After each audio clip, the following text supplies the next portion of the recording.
Good morning sir. Good morning. आप सब लोग अपने लगा के नहीं देते मोरा जैन है या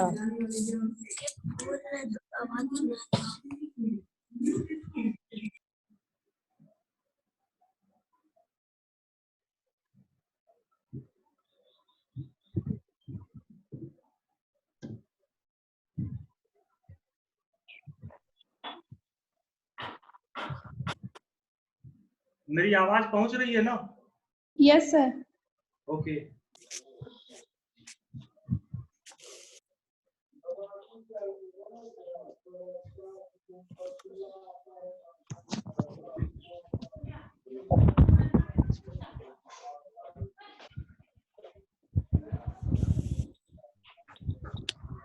हिमांशु, कौन स्टाइल में तुम बैठे हो जी? क्या सर? कौन सा स्टाइल लेकर के आप पोज लेकर के बैठे हुए हैं?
आप लोग अपने अपने चेयर पे हिमांशु बैठ जाइए, खड़े मत रहिए।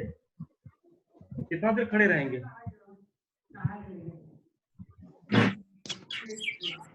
चेयर पर ही बैठे हैं।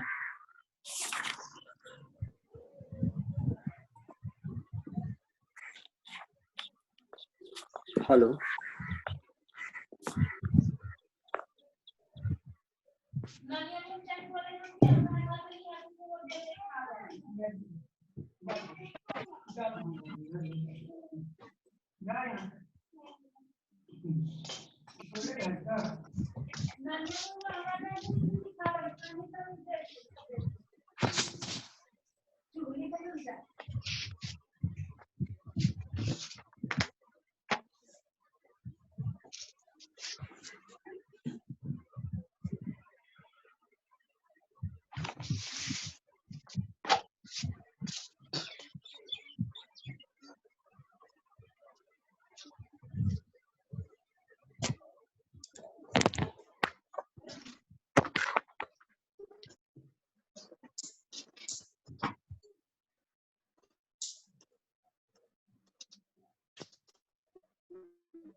कर रहा उसको।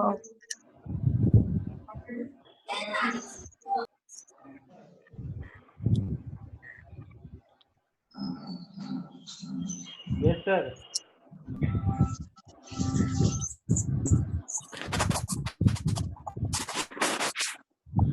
Yes sir please sir.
Sir आपकी आवाज नहीं आ रही है।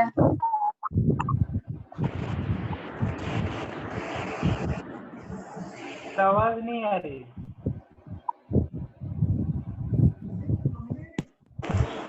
आवाज आ रहे हैं सर। सर आवाज नहीं आ रहा है सर। हम लोग को भी आवाज नहीं आ रही।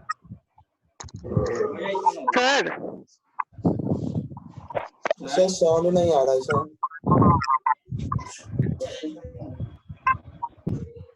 सर साउंड नहीं आ रहा है सर। आवाज नहीं आ रही है सर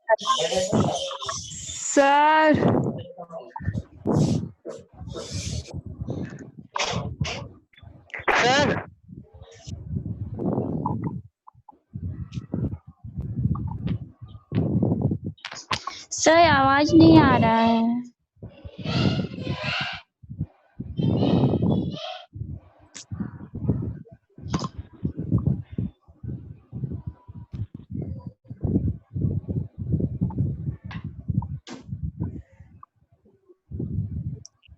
सर आवाज नहीं आ रही है।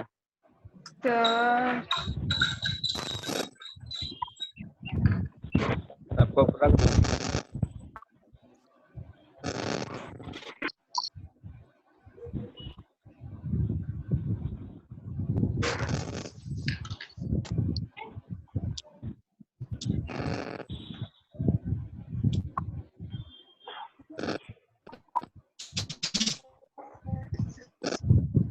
सर आवाज नहीं आ रहा है।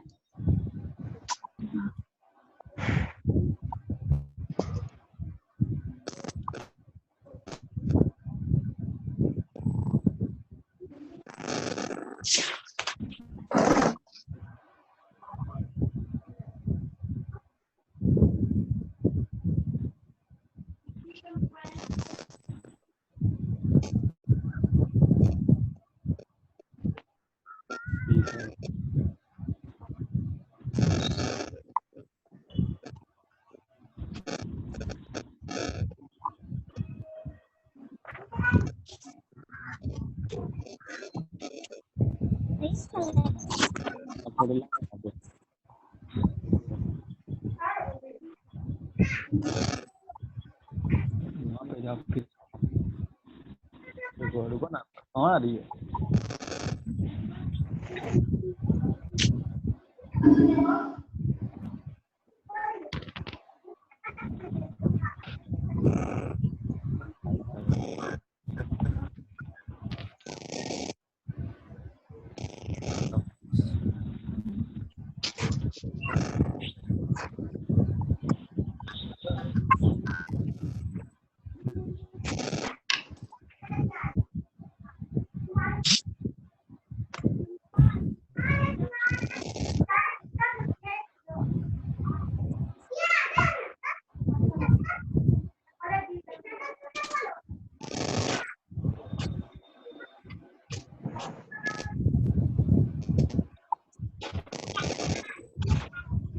सर आपकी आवाज नहीं आ रही है।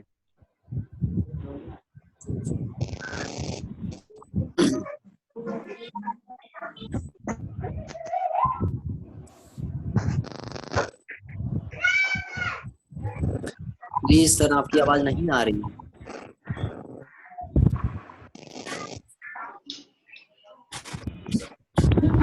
पर्सनल नंबर पे फोन कीजिए सर को। अब मेरी आवाज आ रही है? यस यार अब आ रही है। Yes sir, yes sir. Okay. अब ठीक है। और ये आप लोग देख पा रहे हैं? आ रही है सर। PPT देख पा रहे हैं? PPT हाँ सर। चलिए। No sir.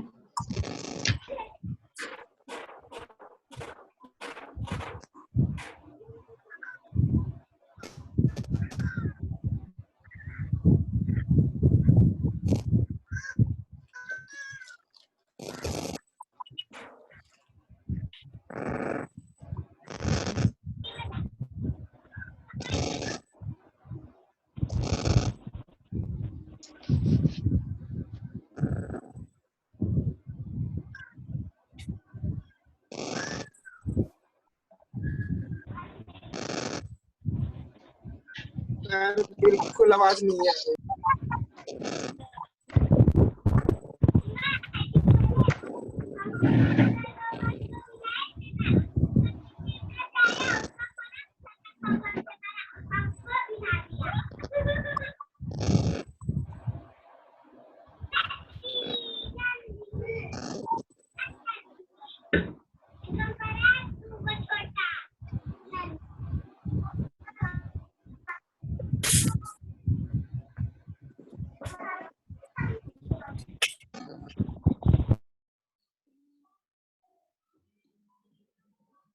चलिए,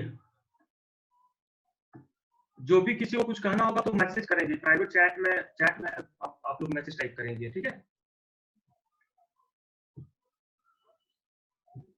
तो जॉन रॉल्स का जस्टिस जो है फेयरनेस के रूप में जस्टिस की बात करता है, जहां पे जॉन रॉल्स अपनी पुस्तक में यह स्थापित करने का प्रयास करता है कि वैसा समाज जो समानता और समान आर्थिक व्यवस्था पे और सहयोग की भावना पे, जहाँ पे राइट्स, मिनिमम बेसिक राइट्स जो है सबको अगर दिए जाएंगे, तभी जो है सो न्याय की स्थापना हो सकती है। इट मीन्स कि his theory of justice as fairness, निष्पक्षता के रूप में न्याय, describes a society of free citizens, और ये फ्री सिटीजन्स जो होंगे इक्वल बेसिक राइट्स उनके पास हो, और तभी जाकर के वो एक सहयोग, एक कॉपरेशन कर सकते हैं इस इकोनॉमिक सिस्टम के अंदर।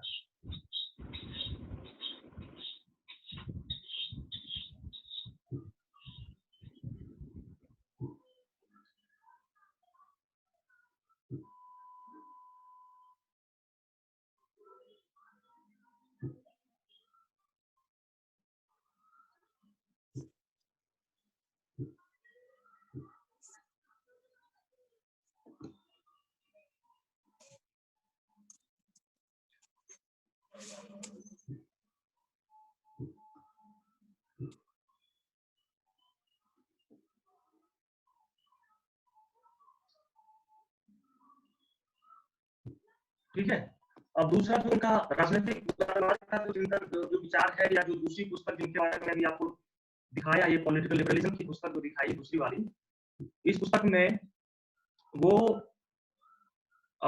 एक लोकतंत्र में जो राजनीतिक शक्ति होती है, उस राजनीतिक शक्ति के वैधानिक इस्तेमाल के लिए ये इस पुस्तक में चर्चा करते हैं कि जो legitimate use of political power है, and therefore in any democracy, किसी भी लोकतंत्र में सत्ता का वैधानिक legitimate वैधानिक इस्तेमाल अगर होगा, तो वैसी स्थिति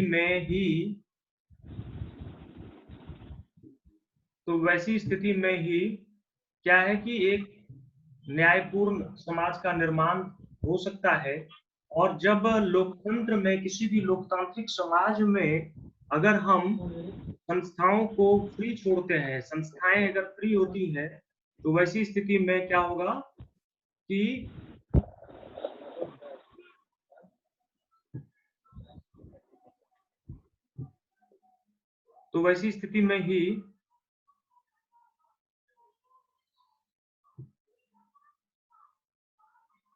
ये पॉलिटिकल लिबरलिज्म के पुस्तक में इसी बात को कर रहा है कि समाज में वैधानिक लोकतंत्र में वैधानिक रूप से सत्ता का इस्तेमाल होता है, या उस पालन को लेजिटिमेसी अगर मिली होती है, तो तभी वैसे सिचुएशन में देखते हैं कि कई सारे आइडियाज, कई सारे व्यूज आ सकते हैं।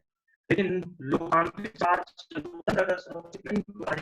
वैधानिक रूप से सत्ता में लोग अगर नहीं आएंगे, उनकी लेजिटिमेसी का नहीं होगी, वैधानिकता का नहीं होगी, तो वैसे समय में इस बात की संभावना है कि वहां पे लोगों के अधिकारों का हनन हो सकता है।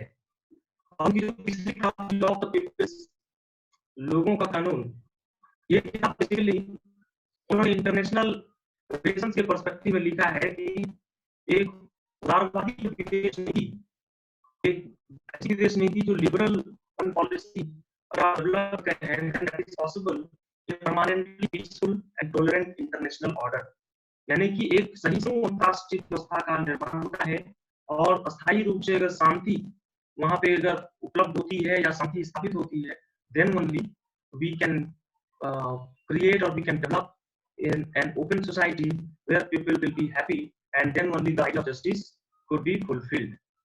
अब रॉल्स के ऊपर इन्फ्लुएंसेस जो थे, एज मैं बार-बार आप लोगों से कहता हूँ, कोई भी थिंकर जो होता है, तो किसी भी थिंकर का उसके व्यक्तिगत और उसके जो आसपास की जो तत्कालीन जो परिस्थिति होती है, उन परिस्थितियों के हिसाब से उनका चिंतन डेवलप होता है। तो जॉन रॉल्स के ऊपर बेसिकली दो घटनाओं का खासा प्रभाव था विचारों के ऊपर। एक तो हमने देखा कि जो विश्व युद्ध द्वितीय हुआ और सेकेंड वर्ल्ड वॉर के बाद जिस तरह से प्रलय और जिस तरह से मौत का बिल्कुल खतरनाक गया था, उस परिस्थिति से उनका विश्वास, जो उनके निजी जो क्रिश्चियन पे था, वो विश्वास कहीं हिलता हुआ दिखता है, क्योंकि उन्हें ऐसा लग रहा था कि धर्म एक ऐसी व्यवस्था होती है या एक ऐसा विचार होता है, ऐसा मानना है जहाँ पे नहीं होना चाहिए। लेकिन सेकंड वर्ल्ड वॉर में नुकसान होते हैं, जितने लोगों की जान है, तो एक तो दूसरा उनके ऊपर प्रभाव था अमेरिका का जो मिलिट्री एक्शन होता है। तो अमेरिका के ऊपर मिलिट्री एक्शन जब वो करते हैं, तो इससे जॉन रॉल्स के बारे में ये तस्वीर बनती है कि अमेरिकन पॉलिटिकल सिस्टम है, अमेरिका का जो राजनीतिक व्यवस्था है, उस राजनीतिक व्यवस्था में बहुत सारी कमियां हैं, बहुत सारे फ्लॉज हैं, और उन फ्लॉज को दूर करने के बाद ही अगर उन फ्लॉज को दूर किया जा सकता है, तो वैसी की स्थिति में एक बेहतर समाज, एक बेहतर भविष्य का न्यायपूर्ण समाज का निर्माण किया जा सकता है। तो ये दो प्रमुख घटनाएं थी जिसके वजह से इनके मन में इनका जो विचार था वो फॉर्म होता है, आइडिया ऑफ जस्टिस और idea of these important events, जिसकी वजह से जो राइटिंग आता है। एंड देन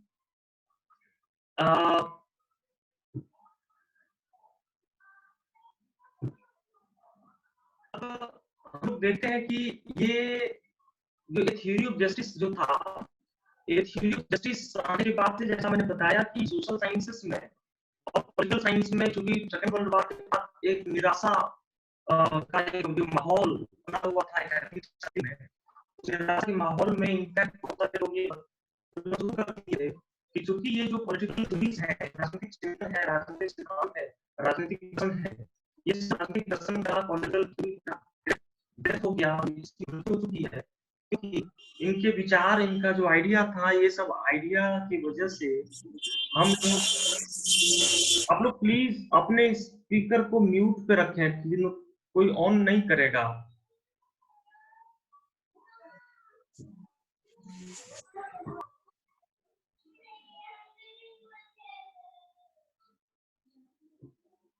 तो इसी जस्टिस के पॉपुलर के बाद से एक बार नए तरीके से राजनीतिक सिद्धांत में विकास होता है, जहाँ न्याय की अवधारणा की, जस्टिस का कंसेप्ट था, पूरा का पूरा इन्होंने डिटेल बताया कि कैसे में, और खास तौर पे जो ये वो आपको ध्यान रखना चाहिए, ये 1960s का दौर ऐसा दौर था अमेरिका में सिविल वार की स्थिति बनी हुई थी, और अमेरिका एक गृह युद्ध की स्थिति से था, जहाँ पे ब्लैक्स और व्हाइट साइड पे काफी इंटेंसिटी मानता है ब्लैक बनाम व्हाइट्स का, लेकिन 1960 से दौर में इसका इम्पैक्ट बहुत ही ज्यादा और व्हाइट की लड़ाई थी बहुत ज्यादा थी।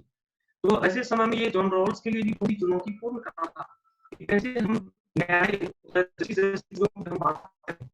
लेकिन बावजूद उसके ये पुस्तक ऐसी थी, इस पुस्तक की वजह से रॉल्स वो जो था है, इनको कई सारे लोग आते हैं, ये इमैनुअल कांट और जॉन लॉक वगैरह जैसे दार्शनिकों की कैटेगरी में, या उनके जैसा ओहदा, उनके जैसा पद, उनके जैसा स्टेटस इनको। सर, हाँ, आवाज क्लियर नहीं आ रही है सर आपकी।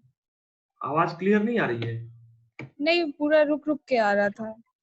अब भाई वो देखो, अब अभी टेक्नोलॉजी है ना, अब वो कभी कभी सिग्नल स्लो होता है, सिग्नल स्ट्रांग होता है, उसके हिसाब से होता है, तो समझ इसीलिए ही मैं। नहीं आ रहा था सर कुछ। आप कौन बोल रहे हैं? Diksha sir. Diksha? Yes sir.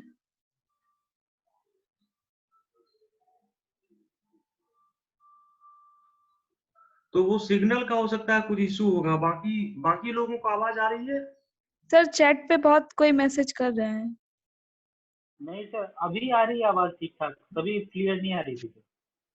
देखो होता क्या सर है आवाज कि आवाज इसलिए फ्लक्चुएट करता है कि सिग्नल का हो सकता है कि, जो मेरे तरफ से तो सिग्नल अभी ठीक दिख रहा है, हो सकता है कि आपकी तरफ सिग्नल, ये जो जूम ऐप है या ऑनलाइन क्लास का जो भी साधन है, इसमें क्या होता है कि स्पीड, अच्छी स्पीड चाहिए होती है, और मोबाइल डेटा का फ्लक्चुएशन बहुत ज्यादा होता होगा, तो शायद इस वजह से भी हो रहा होगा, और अदरवाइज इस साइड से मुझे कोई प्रॉब्लम किसी तरह का नहीं दिख रहा है। पर अभी ठीक है, अभी ठीक है सर, अभी आवाज आ रही है।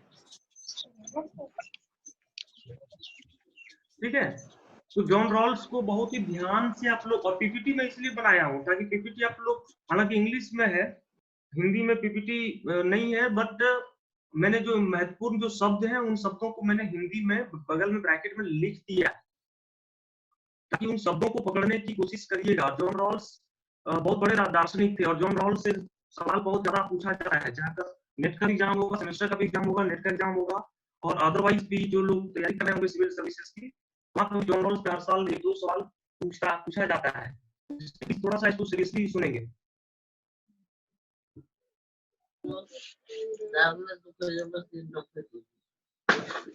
और नेक्स्ट क्लास से हम लोग क्या करेंगे कि एंट्री करने का टाइम मैं बस 5-10 मिनट का ही कर दूंगा, तो वैसे क्या हुआ कि बार बार कुछ लोग जुड़ रहे हैं, कुछ लोग, तो वैसे में डिस्टरबेंस हो रही है, फिर आवाज, फिर वो एको कर रहा साउंड, और क्लियरली नहीं हो पा रहा है।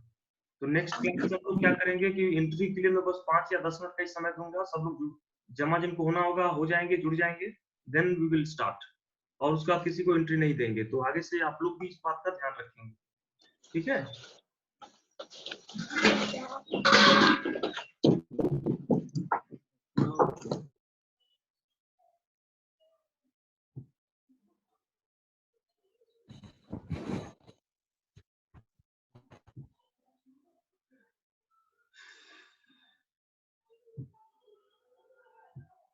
चलो, let us continue.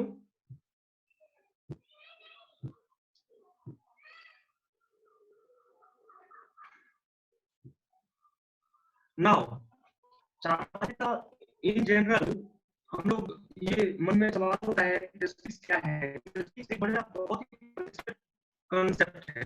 Mean justice की अब तक कोई ऐसा डेफिनेशन डेवलप नहीं हो पाया है जो जस्टिस के हर एक पहलुओं को शामिल करता हो। और जस्टिस का जो है बहुत ही ज्यादा जस्टिस के कंसेप्ट को जस्टिस आपके कुछ और हो सकता है, जो समुदाय के कुछ और हो सकता है। जस्टिस का किसी केस में इस बात को ध्यान रखें। लेकिन जनरली लोग देखें तो जस्टिस का मतलब होता है जस्ट बिहेवियर। बिहेवियर यानी कि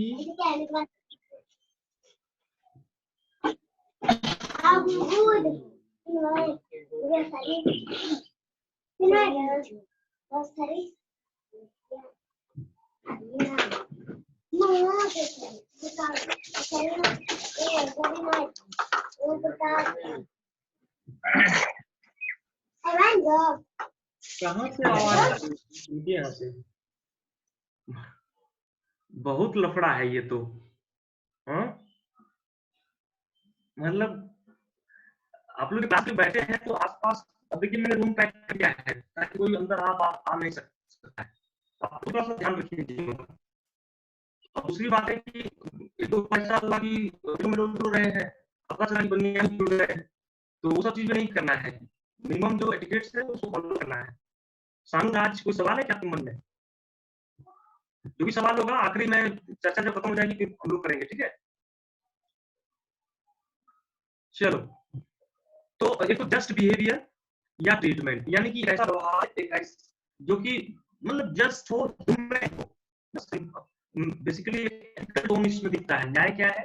तो आप किसी के साथ व्यवहार कर रहे हैं, एक प्रेमपूर्ण व्यवहार कर रहे हैं, that could be categorised ethical idea of justice.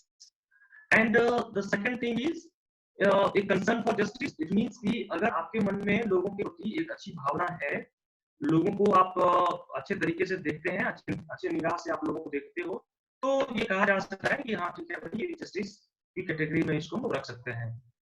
अब वहीं पे मरियम वेबस्टर डिक्शनरी है मेंटेनेंस और administration of what is just especially by the impartial adjustment of conflicting claims। जो सोसाइटी में जो दावे होते हैं और उन दावों में बहुत सारे सिंगल्स और बहुत सारे कॉन्फ्लिक्ट्स होते हैं, तो कॉन्फ्लिक्टिंग क्लेम्स जो है, तो उस कॉन्फ्लिक्टिंग क्लेम्स में एक बीच का रास्ता निकालना, एक न्यायपूर्ण रास्ता निकालना ही न्याय है। और किसी को उसको रिवार्ड देना, उसके किसी अच्छे काम के लिए रिवार्ड देना, इनाम देना, दैट कुड बी जस्टिस। और कोई अगर एक मिनिमम मोरल स्टैंडर्ड्स के नीचे if anybody does any wrong, then if administration is punishing that particular man, it means कि that could be categorized as the idea of justice according to Merriam-Webster dictionary. Now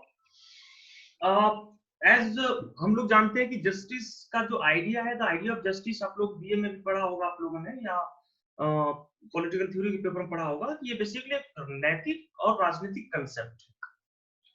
और ये न्याय जो justice का जो word है ये Latin शब्द से लिया गया है। और अरिस्टोटल के बारे में आपने पढ़ा होगा, प्लेटो और अरस्तु ये दोनों का जस्टिस को लेकर के बहुत पहले इन लोगों ने उसमें भी कुछ बात की थी जस्टिस को लेकर के। तो प्लेटो और अरस्तु के समय से ही जस्टिस की पे एक चर्चा जो है सो चलता आ रहा है। अब अपने चरित्र को डेवलप करने के पीछे, डेवलप करने के लिए एक बैकग्राउंड के तौर पे लिखा, उसने कहा कि राजनीतिक दर्शन की क्या भूमिका होनी चाहिए, क्या भूमिका है। अब सवाल होता होगा कि why we should study political science, why we should study political philosophy, why we should study political ideology, why we should study theory। इस तरह के दिमाग में आपके सवाल आते होंगे।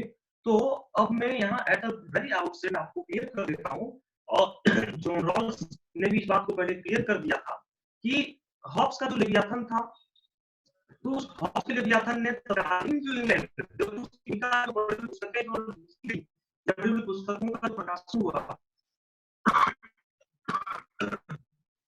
तो उन पुस्तकों की भूमिका क्या रही कि तत्कालीन जो हॉब्स ने लिखा गया, तो इंग्लैंड में जो के बीच अलग के बीच में कैसे इंग्लैंड के अंदर एक मजबूत राजा व्यवस्था, एक मजबूत व्यवस्था किया जा सकता है, ताकि जो प्राकृतिक अवस्था का जो दौर है, नेचर का जो लोग वहाँ पे लड़ाई कर रहे हैं, उलझे हुए हैं, लोग एक बढ़िया शांतिपूर्ण समाज का निर्माण नहीं कर पा रहे हैं, लोकतंत्र का निर्माण नहीं कर पा रहे हैं, तो वहाँ पे लेवियाथन की पुस्तक के वजह से, या लेवियाथन की पुस्तक का जो आइडिया था, उस पुस्तक से वहाँ फिर एब्सोल्यूट मोनार्की का या एक राजतंत्र का स्थापना करता है, और जो राज्य को तमाम शक्तियां जो है सो प्रदान करता है। ठीक है, और पुस्तकें आधार होती हैं। जैसे जॉन रॉल्स का जो थ्योरी ऑफ जस्टिस आया, तो जॉन रॉल्स का थ्योरी ऑफ जस्टिस भी जब आया, तो ये भी एक अमेरिका का जो 1970s में जो बहुत सारा पॉलिसी चेंजेस होता है, because of the right idea of John Rawls. John Rawls की पुस्तकों को आधार बना करके बहुत सारे पॉलिसीज वहां पे वो लोग लाते हैं, लेके आते हैं, इंटरनेशनल पॉलिटिक्स को लेकर के भी, और डोमेस्टिक लेवल पे भी वहाँ चीजें आती हैं, और वेलफेयर वगैरह को लेकर के, जन कल्याणकारी चीजों से संबंधित बहुत सारे नियमों को ये लोग परिवर्तन करते हैं। तो that is the importance of studying the great philosophers and their writings. Okay, next next example is, अगर आपको याद होगा तो अमेरिका में जब इंडिपेंडेंस का जब लड़ाई चला, एंड देन अमेरिका ने जो कॉन्स्टिट्यूशन अडॉप्ट किया, अमेरिका एक फेडरेशन, एक फेडरल कंट्री के तौर पे जब आता है, तो उस समय फेडरलिस्ट पेपर्स, आपको याद होगा, नाम सुना होगा, जॉर्ज वॉशिंगटन, हैमिल्टन, इस तरह के लोग थे जो अमेरिका के नायक थे तत्कालीन। जब अमेरिका आजाद हुआ, अमेरिका जब ब्रिटेन से आजाद होता है, और अमेरिका जब अपने देश में संविधान बनाने का काम करता है, देन ये फेडरलिस्ट पेपर्स के वजह से अमेरिका का संविधान में बहुत सारा चीज को, अमेरिकन कॉन्स्टिट्यूशन में बहुत सारी चीजों को इससे, सुमन प्लीज अनम्यूट नहीं करेंगे, कोई भी अनम्यूट नहीं करेगा, किसी का भी जो सवाल होगा आप एक कागज पर लिख लेंगे, हम लोग आखिरी स्लाइड में लोग पहुंच जाएंगे, then we will discuss on your queries. So please इस बात को समझें, क्योंकि जरा सा भी खुटखाट होता है तो फिर पूरा पूरा कंसंट्रेशन टूट जाता है।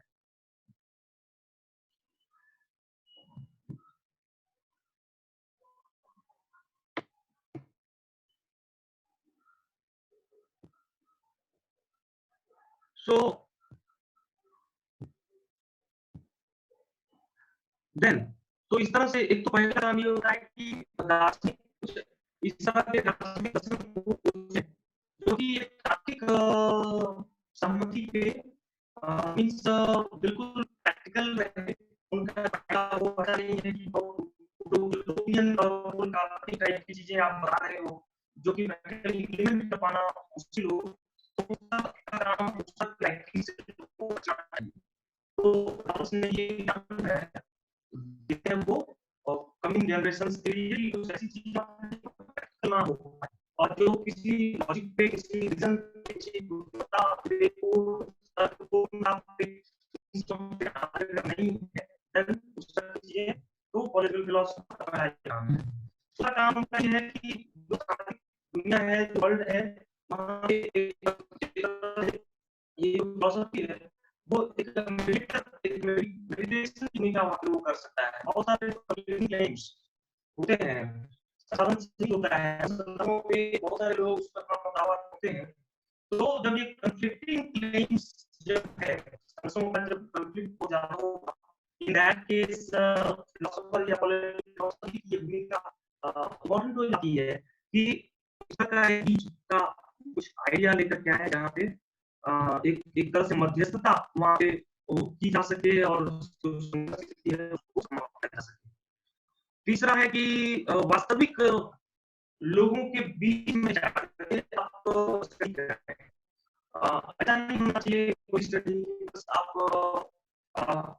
आपने बड़ी-बड़ी बातें लिख रहे हैं कहीं बैठ के, लेकिन प्रैक्टिकल सोसाइटी में अगर उसका इम्प्लीकेशन नहीं है, it is not applicable to the common man, that philosophy that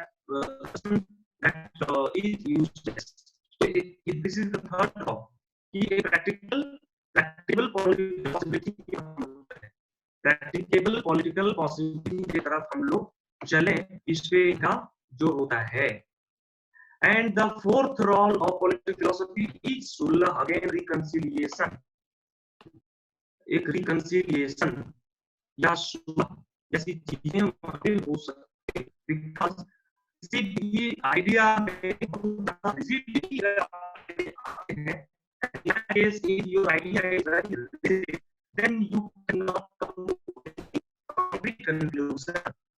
Therefore, the idea of reconciliation should be there. सुलह भी होना चाहिए। Now, Journals है या Journals right से इस बुक तो लंबे समय से जो लोकतांत्रिक विचार के भीतर, एक डेमोक्रेटिक थॉट के भीतर जो स्वतंत्रता और समानता के बीच की जो लड़ाई चल रही है, लिबर्टी एंड इक्वालिटी, ये दो ऐसी चीजें हैं जो भाई आज बेस अगर देखेंगे तो एक साथ पाना बड़ा मुश्किल होता है। If you talk about liberty then it is not necessary कि इक्वालिटी ही हो सके। लिबर्टी की अगर आप बात करेंगे तो क्या करोगे, आपको रूल ऑफ लॉ होना चाहिए, विधि का शासन होना चाहिए, जहाँ पे रूल ऑफ लॉ में इक्वल प्रोटेक्शन बिफोर लॉ और इक्वल प्रोटेक्शन ऑफ लॉ, कानून के समक्ष हर कोई समान होगा, सबके लिए एक समान कानून होगा। ठीक है, आपने बना दिया, बट आप कहेंगे कि भाई अब स्वतंत्रता आपने किया है, फंडामेंटल राइट्स जैसी चीजें आपने की है, इक्वालिटी भी हो जाएगी। तो इक्वालिटी ऐसी बात है कि समानता का बात है, तो स्वतंत्रता आपको वोट देने का अधिकार है, आपको पार्टिसिपेशन का अधिकार है, आपको लीगल राइट्स मिलेंगे, लेकिन at the same time equality अगर मांगते हैं तो इक्वालिटी करने में है कि अब सभी लोग समान रूप से सामाजिक रूप से एक समाज उनकी आप नहीं दे सकते, या आर्थिक रूप से सबके पास एक समान तो आइडिया है कि liberty and equality can not go together, स्वतंत्रता समानता पूर्ण रूप से एक साथ नहीं चल सकता। समझ रहे हो ना?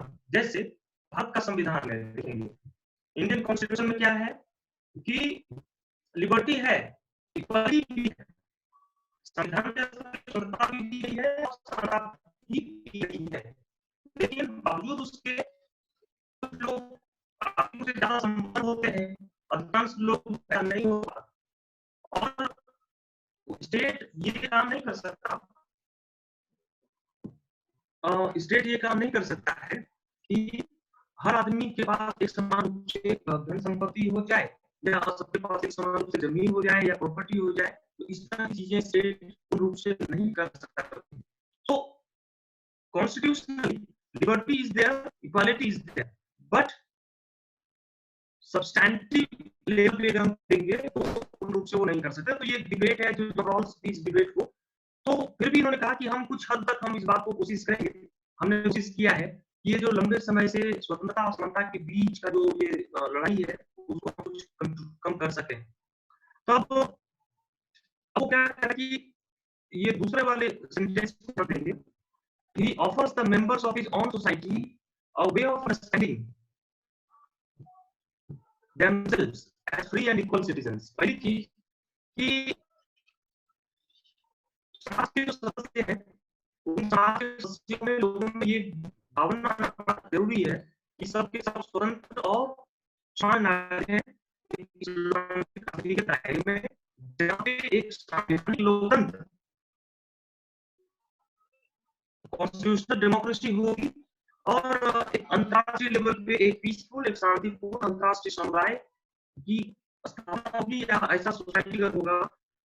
तो कंडीशन है, एक तो संवैधानिक लोकतंत्र रहे, दूसरा पॉलिटी का जो नेचर हो, पॉलिटी का जो राजनीति का जो स्वरूप हो वो लोकतांत्रिक हो, और तीसरा अंतरराष्ट्रीय स्तर पे हम लोग देखते हैं कि एक शांतिपूर्ण तरीके का व्यवस्था रहे, then in that case little bit it is possible we can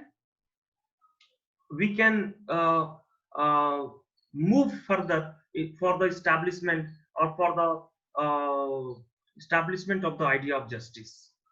ठीक है? Then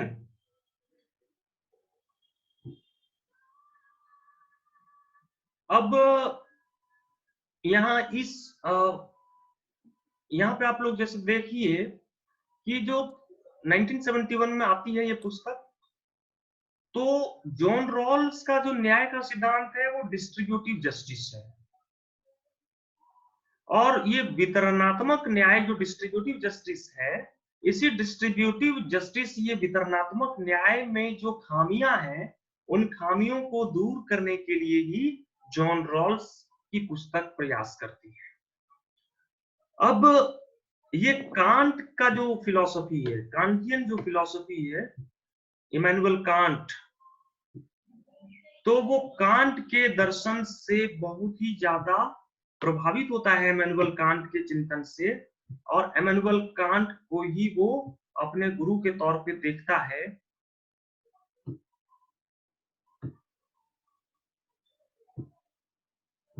तो इमैनुअल कांट के चिंतन से ज्यादा यहाँ पे प्रभावित दिखता है। एंड दूसरा, जॉन रॉल्स जो है वो सामाजिक संविदा सिद्धांत का ही एक प्रतिपादक है।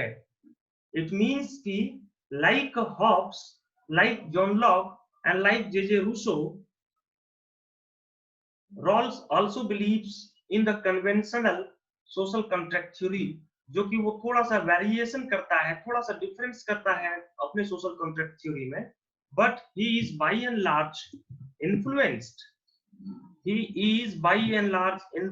by the social contract theory. So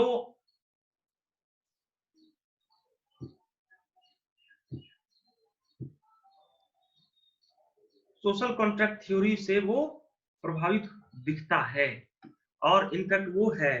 तो आपसे if you are asked any question कि इनमें से कौन कौन से लोग सोशल कॉन्ट्रैक्ट थ्योरी के प्रतिपादक हैं, then in that case your answer में हॉब्स, लॉक, रूसो वगैरह के अलावा जॉन रॉल्स का भी उसमें होना चाहिए। ठीक है?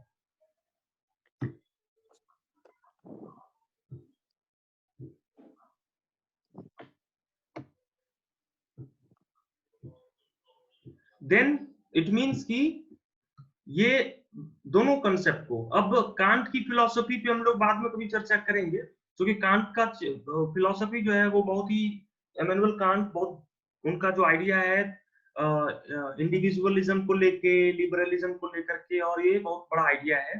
Therefore in separate lecture we will be discussing about Kant, but here social contract, जैसा हॉब्स और लॉक और रूसो के केस में आपने पढ़ा होगा सामाजिक संविदा, तो John Rawls is also following the same tradition of social contract with little modification. Then Rawls claims कि his theory of justice, Rawls का जो न्याय का सिद्धांत है, that is fully a political theory of justice.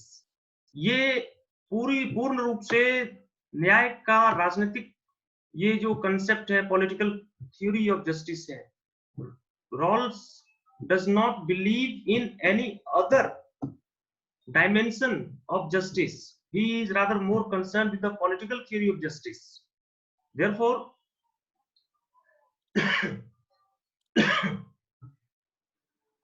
जो अन्य डिसिप्लिन्स में या अन्य संदर्भों में जिस तरह के न्याय को हम लोग बात करते हैं, तो Rawls is by and large is concerned with the political dimension of justice. Then another important point is John Rawls tries to revise utilitarian theory. Utilitarian theory आप पढ़े हैं, उपयोगितावाद का सिद्धांत, मैक्सिमाइजिंग प्रिंसिपल, अधिकांश लोगों के लिए अधिकांश सुख की कल्पना, और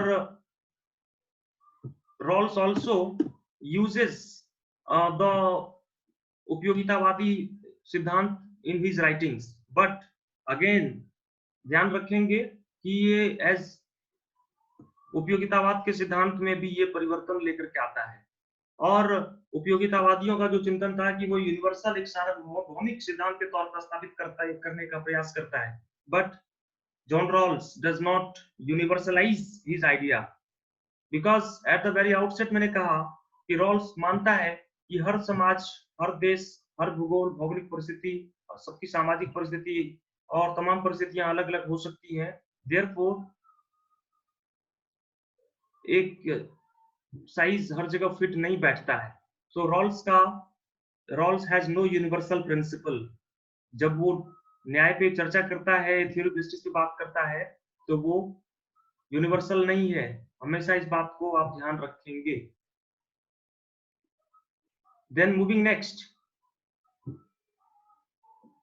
this concept is also related. This concept was given by John Rawls.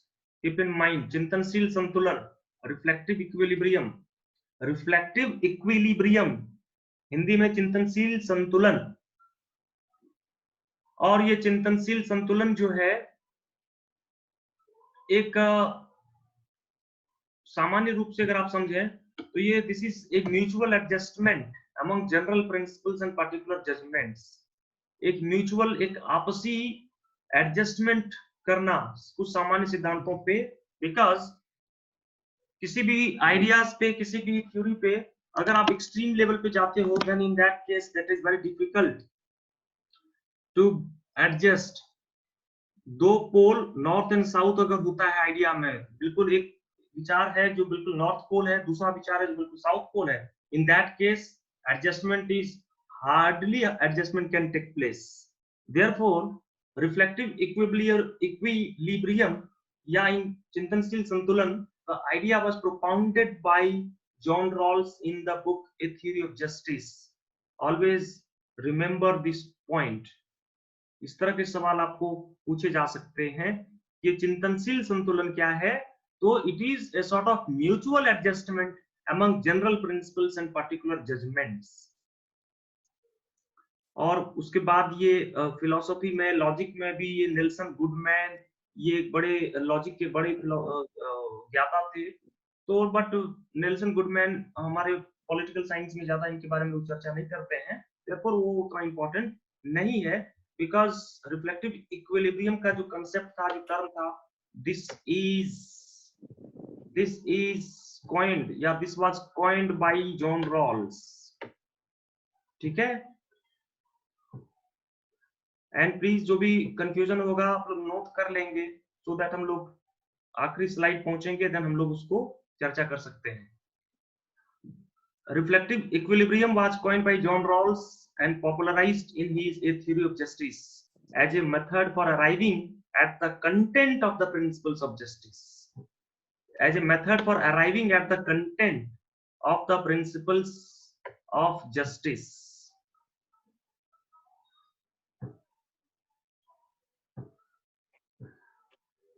So, in बहुत डिटेल में नहीं जाना है, बट ये आपको मोटा मोटी याद रखना है कि ये क्या है। देन ये हमने ए थ्योरी ऑफ जस्टिस, इस पे हमने चर्चा किया कि किस तरह से ये वितरणात्मक न्याय की जो प्रणाली है, जहां पे समाज में डिस्ट्रीब्यूशन ऑफ गुड्स जो होना चाहिए वो सामाजिक रूप से जस्ट, सामाजिक रूप से तर्कपूर्ण हो, न्यायपूर्ण हो। और ये भी चीज मैंने बताया कि इमैनुअल कांट की फिलॉसफी को ये अपडेट करता है। इट मींस कि रॉल्स एक ऐसा सॉफ्टवेयर है जो आउटडेटेड सॉफ्टवेयर इमैनुअल कांट का जो हो रहा था, तो उसको वो अपडेट करके उसकी उपयोगिता, उसका इंपॉर्टेंस को और भी बढ़ा दे रहा है। ठीक है, देन नेक्स्ट सोशल कॉन्ट्रैक्ट के बारे में भी हमने बात किया, तो इस पर बात से अभी नहीं करेंगे, हम आते हैं आगे। हाँ, टू प्रिंसिपल्स ऑफ जस्टिस, न्याय का दो सिद्धांत, the greatest contribution of John Rawls. ये दो सिद्धांत को समझना बहुत ही ज्यादा इंपॉर्टेंट है। कि इसका 2 प्रिंसिपल्स ऑफ जस्टिस क्या है। तो पहला चीज रॉल्स कहता है कि न्याय की स्थापना तभी होगी जब हम दो सिद्धांतों को करेंगे। ये 2 सिद्धांत क्या हैं उसको आप समझें कि society should be structured so that greatest possible amount of liberty is given to its members।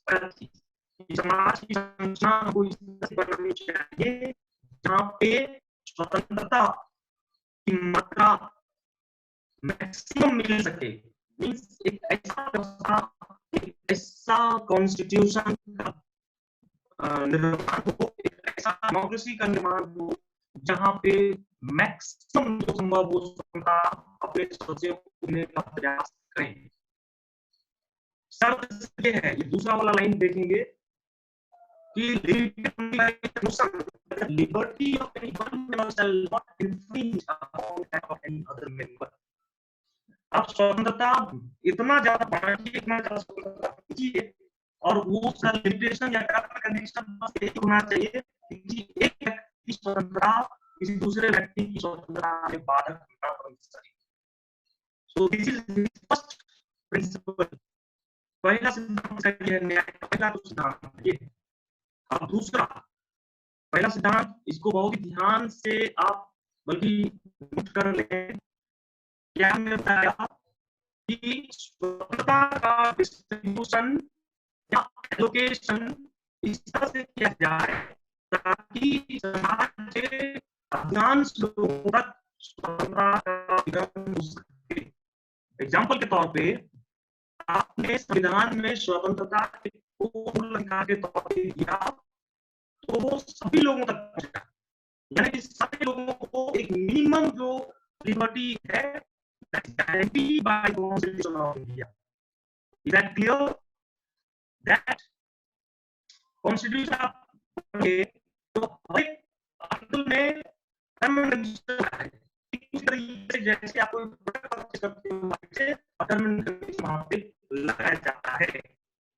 Term and condition ये है कि आपकी स्वतंत्रता, सुमन कुमार यादव की स्वतंत्रता की वजह से नीरव सिंह की स्वतंत्रता का हनन नहीं होना चाहिए। और अगर कोई प्रावधान इस तरह से है जो किसी एक व्यक्ति की स्वतंत्रता की वजह से किसी दूसरे की स्वतंत्रता का हनन हो रहा है, that liberty could be curtailed। तो स्वतंत्रता को कटौती किया जा सकता है। समझ में आता है? नहीं हिंदी लैंग्वेज समझ में आता है।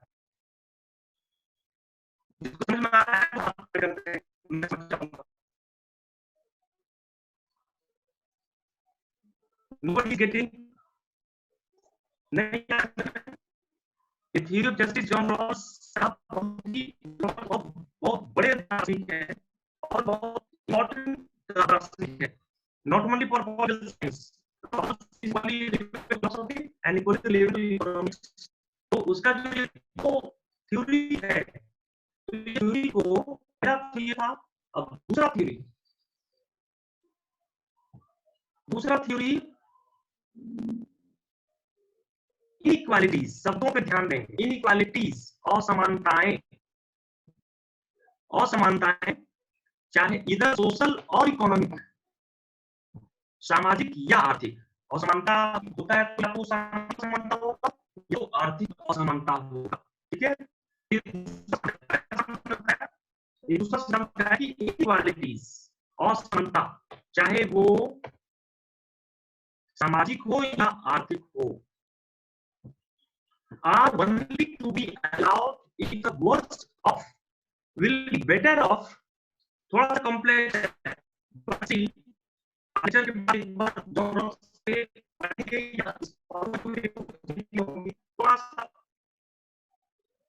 सा देखेंगे तब समझ में आएगा।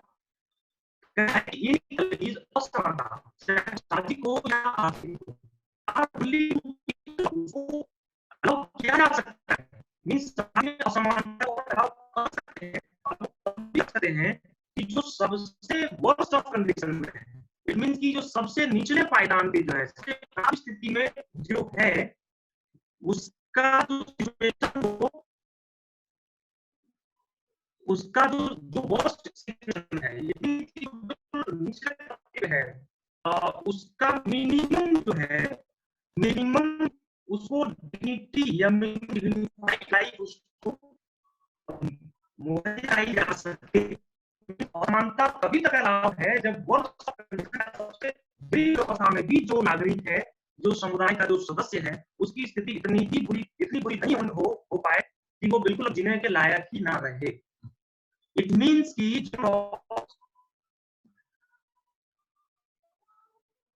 जॉन रॉल्स कहता है कि समानता को परमिट करते हैं कि 100% समानता कभी भी नहीं आ सकती किसी भी समाज में, चाहे वो कम्युनिस्ट राष्ट्र हो, चाहे वो पश्चिमी राष्ट्र हो, 100% समानता कभी भी स्थापित नहीं की जा सकती। इन दैट केस असमानता नहीं होनी चाहिए कि जो उस समाज का सबसे निम्न स्थिति में व्यक्ति है, उस व्यक्ति को भी मिनिमम सर्वाइवल के लिए उसको पर्याप्त संसाधन मिल पाए। कि ऐसा नहीं होना चाहिए कि कोई व्यक्ति इतना अमीर है, बिल्कुल अमीर होता है, व्यक्ति वो अमीर बने तो सबसे निचले पायदान पे है, ऐसी स्थिति means the असमानता should be allowed or could be allowed in a situation where people who are at the worst of the condition are still in a better position. In that case only inequality is to be allowed. Next,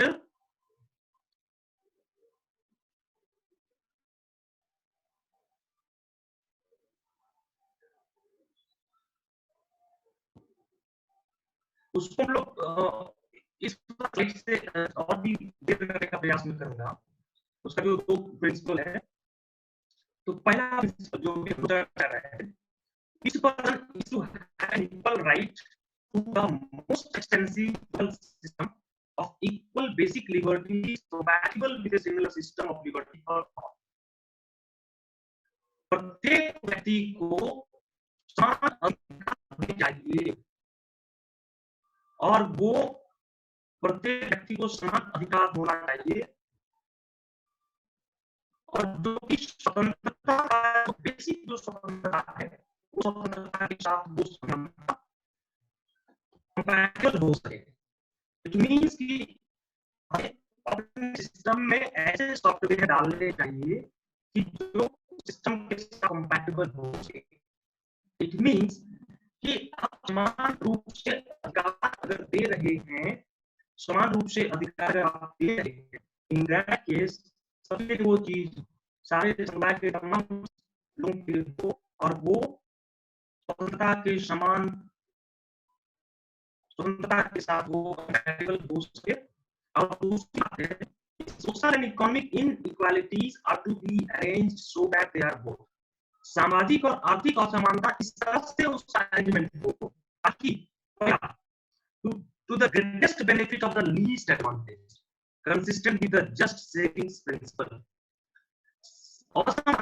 सामाजिक और आर्थिक असमानता का arrangement इस तरीके से हो ताकि उसका सबसे ज्यादा लाभ सबसे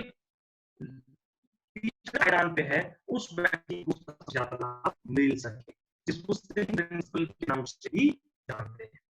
इट मींस कि असमानता सामाजिक और आर्थिक असमानता इस तरह से किया जाना चाहिए ताकि ग्रेटेस्ट बेनिफिट जो है, सबसे लीस्ट एडवांटेजेस पोजीशन में जो है, उसको भी उसका लाभ मिल सके। दूसरा प्रिंसिपल 1 था, principle 2, principle 2 A and principle 2 B, and what is B? Attach offices and positions open to all under the principles of their equality of opportunity. अब कह रहे कि सामाजिक और आर्थिक असमानता इस तरीके से अरेंज हो ताकि अवसर की समानता जो हो वहां पे बिल्कुल जो लाभ सबके लिए ओपन होना चाहिए, open to all. Offices and positions are open to all, सबके लिए वो चीज खुला रहे, और वो चीज तभी हो सकता है जब फेयर इक्वालिटी ऑफ अपॉर्चुनिटी भी।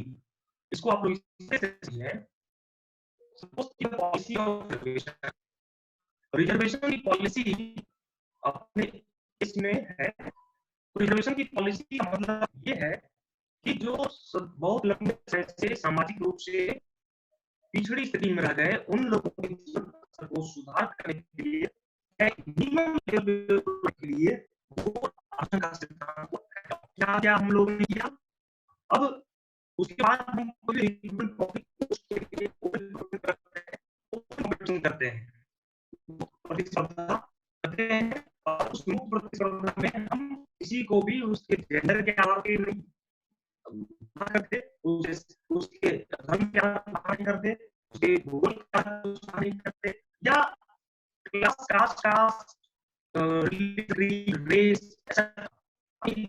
उसको हम इसका भेदभाव नहीं करते, सबके लिए हम अवसर देते हैं। अब इसके बाद जो लॉ कहता है कि द फर्स्ट प्रिंसिपल जो है उसको ग्रेटेस्ट इक्वल लिबर्टी प्रिंसिपल के नाम से जाना जाता है। समानता का, स्वतंत्रता का मानव सिद्धांत, पहला वाला जो है स्वतंत्रता का मानव सिद्धांत। अब पार्ट ए जो है दूसरे सिद्धांत का पार्ट ए, उसका अरेंजमेंट भी बता है कि कौन से सिद्धांत को पहले लागू करना है, कौन से लागू करना है, कौन सबसे अंत लागू करना है। Part A of the greatest of the least advantageous people, ये this is referred to as the difference principle. और डिफरेंस प्रिंसिपल ये याद रखेंगे, डिफरेंस प्रिंसिपल सिद्धांत, विभेदात्मक सिद्धांत, डिफरेंस प्रिंसिपल। तो डिफरेंस वाला प्रिंसिपल है, और दूसरा जो पार्ट बी, दूसरा का जो बी है उसको इक्वल अपॉर्चुनिटी, समानता का सिद्धांत। ठीक है। अब रॉल इसको कैसे लेक्सिकली, इसको जस्टिस को मतलब लेक्सिकली मींस कि वो कैसे उसको अरेंज करता है। वो कहता है कि पहला सिद्धांत तो पहले लागू करना चाहिए। तो प्रिंसिपल नंबर 1 जो है that should be applied first, at the first question this first principle should be applied, and then principle number 2 का B second number को अप्लाई करना है अपने को, and principle number 2 का A तो सबसे लास्ट अप्लाई होगा।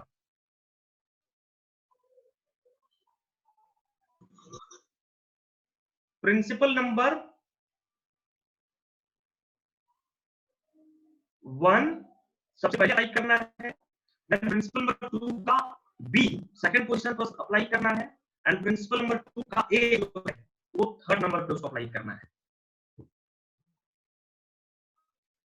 थोड़ा सा टफ है, बट एक दो बात लोग क्लियर समझने का प्रयास करिएगा। और इससे मिलेगा होगा कि अगर आपने किसी स्टैंडर्ड टेक्स्ट बुक्स को स्टडी करते हैं, that is you can easily understand, in that case you can easily understand, और वो जनरल पहले किताब आपने पढ़ी होगी, then you can understand now justice।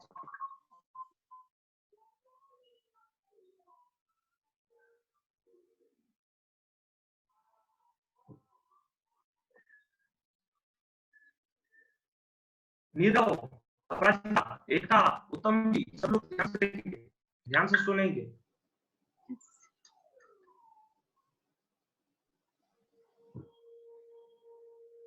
कि जॉन रॉल्स बहुत ही माथापच्ची कर दे रहा है।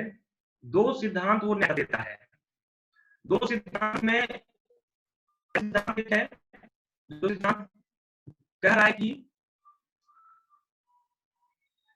जो मूलभूत जो स्वतंत्रता है, जो लिबर्टीज है, उस लिबर्टी को से डेवलप करना चाहिए ताकि दूसरे लोगों की लिबर्टी उसी प्रकार की स्वतंत्रता का वो और कंपैटिबल हो, समझ रहे हो ना, कंपैटिबल हो, वो तो लेकिन नहीं है।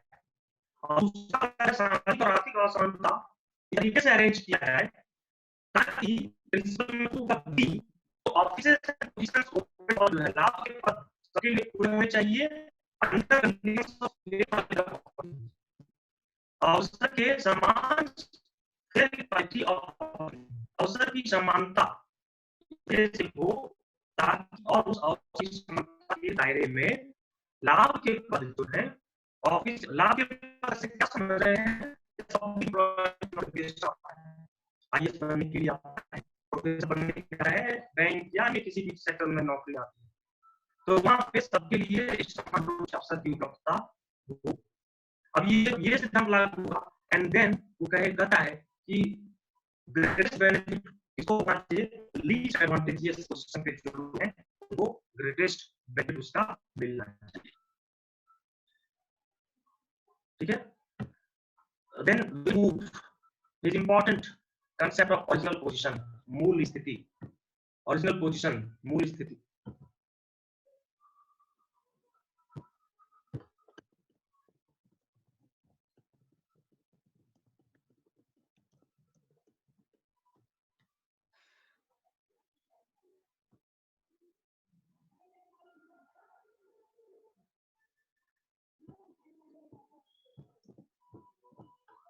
मूल पद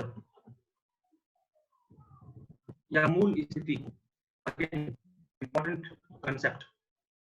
अब उसने से कहा कि भाई कैसे संभव हो सकता है कि हाउ इट इज पॉसिबल कि हम ऐसा बनाए, ऐसा ऐसा व्यवस्था करें जो सबसे निम्न स्तर पे जो है उसको उसका सबसे ज्यादा लाभ मिल सके।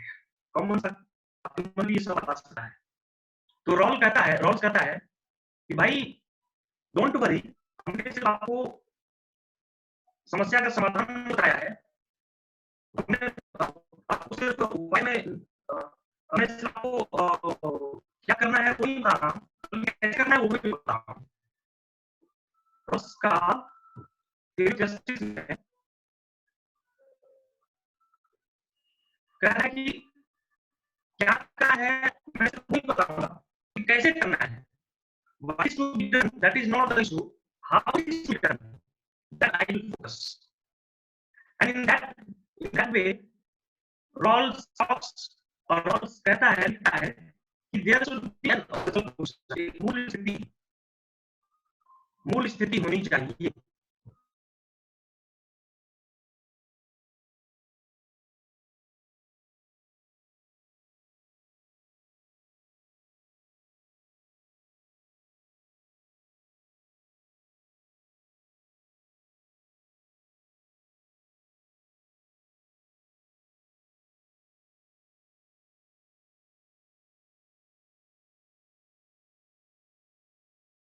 सर आपका माइक्रोफोन म्यूट है सर, आवाज नहीं आ रही।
क्या आप लोग मुझे सुन पा रहे हैं?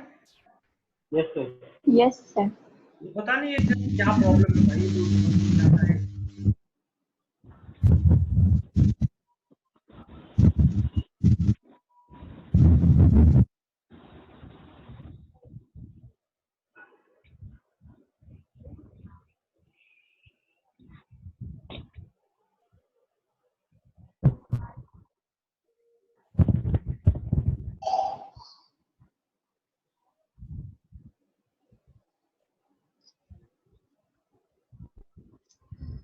हमें लगता है कि इस वाले लेक्चर को हम लोग फिर अब सेकंड वाले उसमें करें तो ज्यादा बेहतर है, क्योंकि Yes, sir. ये थोड़ा सा ये थोड़ा सा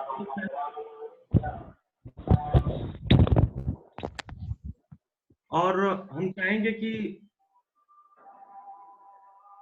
मैं चाहूंगा कि आप लोग एक बार जॉन रॉल्स के बारे में थोड़ा सा पढ़ करके अगर आप अगले लेक्चर में अटेंड करिए, हम लोग कल या परसों कर देते हैं।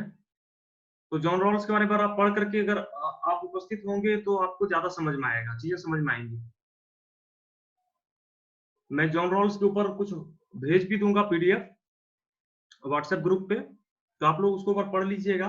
देन हम लोग फिर से इस पे क्लास कर लेंगे, ठीक है? Yes sir.